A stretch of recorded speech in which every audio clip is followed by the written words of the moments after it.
Cube Radio.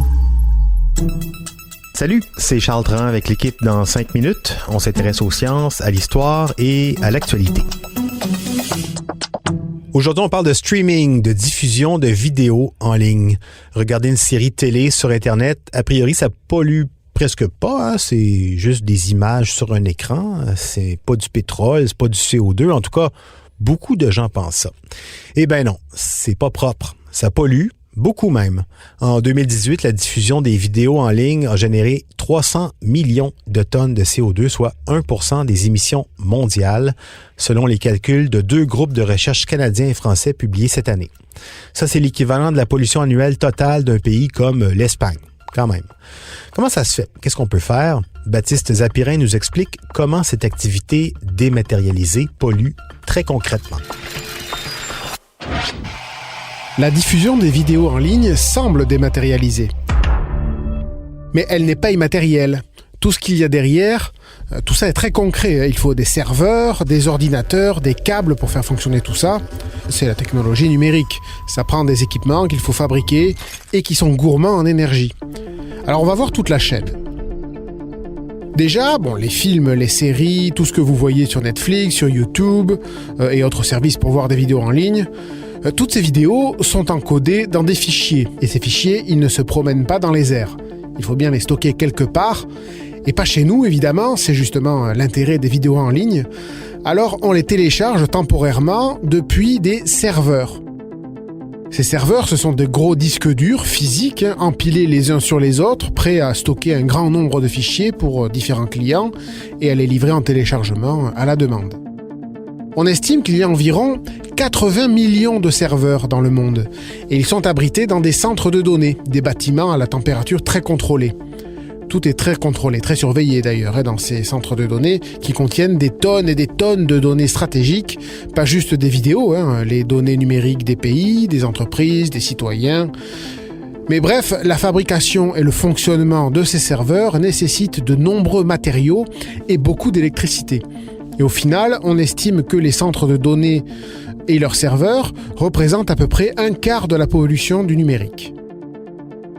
Même impact, ou presque 28%, pour le deuxième maillon de la chaîne des vidéos en ligne, le réseau. Le réseau, c'est le matériel qui permet aux vidéos de transiter des serveurs jusqu'à votre écran. On parle des routeurs, des antennes de réseau mobile, de fibres optiques. On parle aussi de câbles sous-marins géants qui font transiter les données d'un continent à l'autre. Et oui, il y en a pour 1 million de kilomètres de câbles qui se promènent sous la mer. Vous téléchargez un film chinois ou un clip coréen, il y a des chances pour qu'il transite par un câble qui traverse le Pacifique.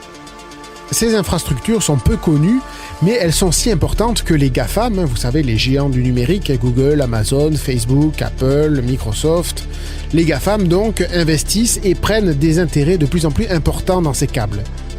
Au final, en comptant donc les câbles, les antennes, tous ces équipements, on estime qu'il y a environ 800 millions d'équipements réseau dans le monde. C'est du concret tout ça, c'est très gourmand en énergie aussi, évidemment, en électricité. Et puis, dernier maillon de la chaîne des vidéos en ligne, il y a bien sûr les écrans. 1 à 2 milliards d'ordinateurs dans le monde, 3 milliards de téléphones intelligents.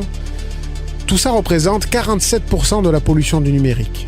Ça tire de l'électricité, bien sûr, au fonctionnement, mais c'est surtout la fabrication qui pollue. Il faut dire que, ça a l'air paradoxal, mais tout ce matériel est de plus en plus petit. Ce sont des concentrés de technologie. Et plus les microprocesseurs et autres cartes graphiques sont miniaturisés, plus leur fabrication est polluante. On mobilise 50 à 400 fois leur poids en matière. Pour un ordinateur de 2 kg, ça veut dire qu'il faut 800 kg de matériaux. En plus, la plupart des pièces sont fabriquées en Corée ou en Chine, pays où l'électricité vient largement du charbon, et donc pèse plus lourdement sur l'environnement. Alors évidemment, tous ces équipements ne servent pas que pour télécharger des vidéos. Tout ce matériel informatique sert aussi aux réseaux sociaux, aux jeux vidéo, au travail sur logiciels, à des tas d'autres usages. Mais au final, la vidéo en ligne, c'est quand même le poids lourd du numérique. Les 300 millions de tonnes de CO2 de cette filière représentent le quart de la pollution du numérique. Alors que la vidéo en ligne, ça n'existait même pas il y a 10 ans. Oui, et en passant, selon le rapport « L'insoutenable usage de la vidéo en ligne » publié cet été par le groupe de recherche français The Shift Project, 27% des vidéos regardées en ligne, c'est de la pornographie. Je vous laisse là-dessus.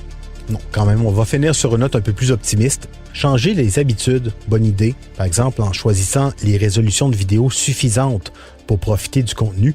Pas forcément la plus grande, pas nécessairement des télé 8K puis des connexions HD. Mais par contre, il faudra aussi réglementer les designs addictifs. Par exemple, interdire ces vidéos incrustées dans les pages web qui démarrent automatiquement, en plus de polluer inutilement en téléchargeant des données qu'on n'avait même pas sollicitées, ce serait moins pénible pour l'expérience numérique en général. Merci beaucoup, Baptiste Zapirin. C'était en 5 minutes.